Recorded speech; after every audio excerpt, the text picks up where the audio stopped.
From the towering Washington Monument to the quiet corners of Constitution Gardens, this is the nation's front yard. The National Mall tells the story of America. The Constitution of the United States. So help me God. This is a special place for everyone, for all Americans and for people around the world. But preserving this stretch of land takes far more work than most realize. It's a very big job to maintain. Millions of people come here every year. About 36 million people a year to be exact.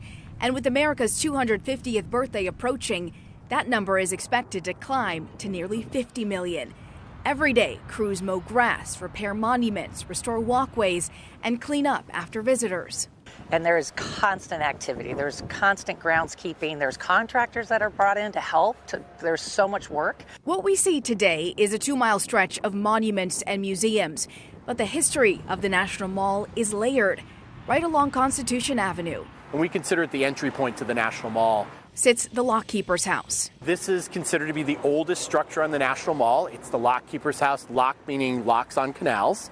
It's where the lockkeeper and his family lived. We estimate that it was built in 1837.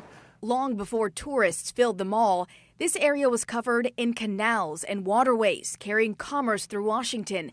This small home has served many purposes over nearly 2 centuries, from a police station to bathrooms, even bike storage, before becoming a museum and educational center. If you think about what this has been through as well, there has been a livestock yard on the National Mall. And also during World War I and II, there were tempos, which are large temporary buildings. Today, the mall is both a national park and a civic space. It hosts more than 9,000 celebrations, weddings, and protests. I really always refer to it as a symbol of our democracy. It's where people come together.